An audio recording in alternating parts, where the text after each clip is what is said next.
The 40 rules of لو وہ مارکتولار novel ہے جس نے لاکھوں زندگیوں کو متاثر کیا۔ سال 2009 میں شائع ہونے والے اس ناول کی مصنفہ محترمہ ایلف شفق کا تعلق ترکی سے ہے۔ اس ناول کی اشاعت 40 سے زائد زبانوں میں ہوئی ہے اور آن لائن اس سے مستفید ہونے والے افراد کی تعداد کا تو کوئی شمار ہی نہیں ہے۔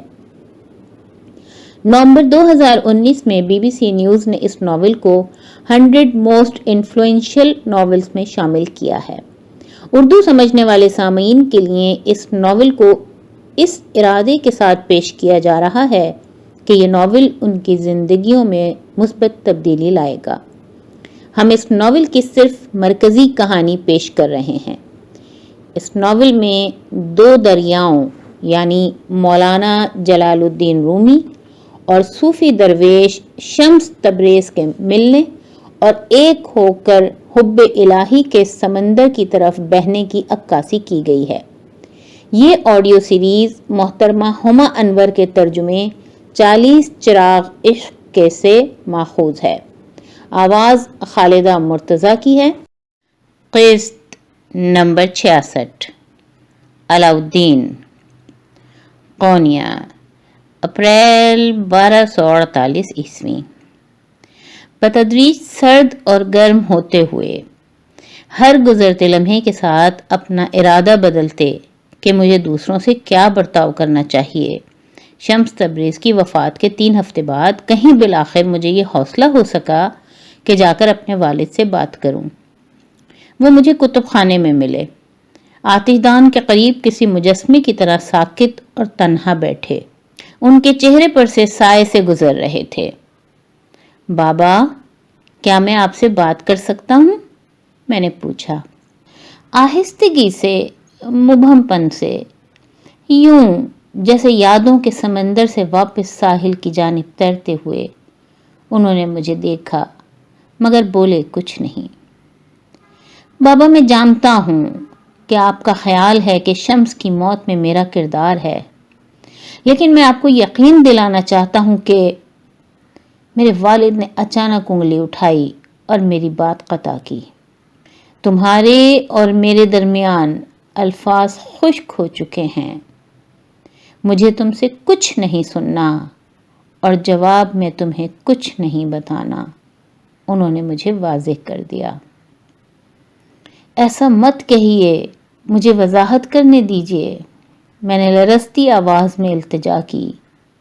میں خدا کی قسم کھاتا ہوں وہ میں نہ تھا۔ ان لوگوں کو جانتا ہوں جنہوں نے یہ کیا، لیکن وہ قاتل میں نہ تھا۔ میرے بیٹے، میرے والد نے دوبارہ بات قطع کی۔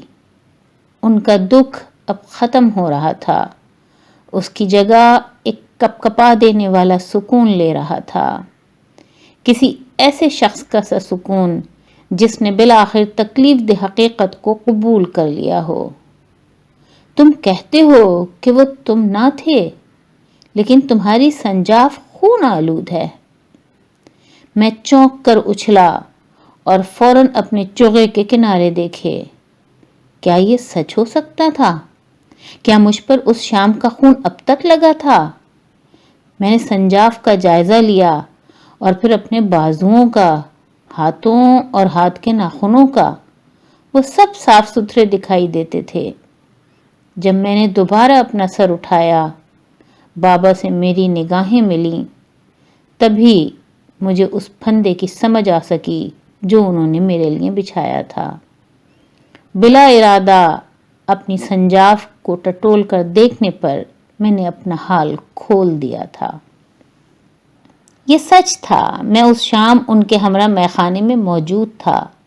قاتل کو یہ خبر دینے والا میں ہی تھا کہ شمس کو ہر شب صحن میں مراقبہ کرنے کی عادت تھی، اور اس شب جب شمس تبریز برستی بارش میں اپنے قاتل سے بات کر رہے تھے، میں ان 6 آدمیوں میں شامل تھا جو باغ کی دیوار پھلانگے تھے، اور جب ہم نے فیصلہ کیا کہ ہمیں حملہ کر دینا چاہیے کیونکہ واپسی کی کوئی راہ نہ تھی اور قاتل سستی دکھا رہا تھا۔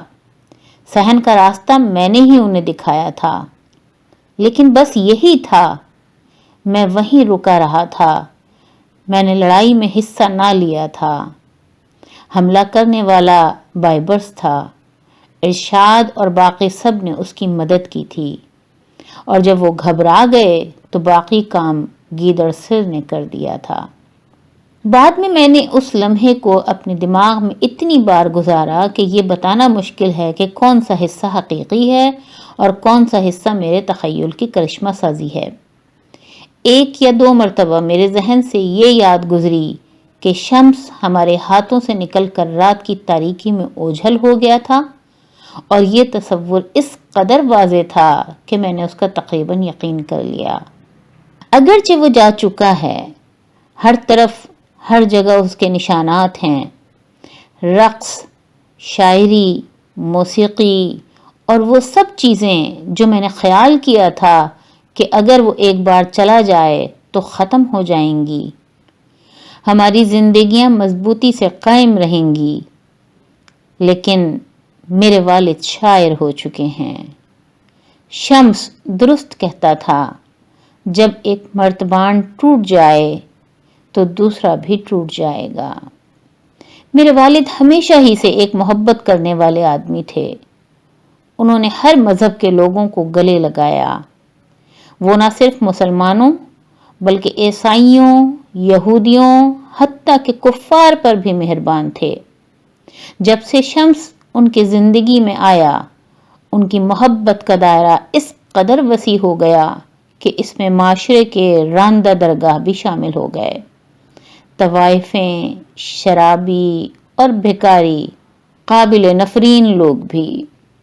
میرا خیال تھا کہ حتیٰ وہ شمس کے قاتلوں سے بھی محبت رکھ سکتے تھے۔ پھر بھی ایک شخص تھا اور ہے جس سے وہ کبھی محبت نہ کر سکے، اور وہ میں ہوں، ان کا بیٹا۔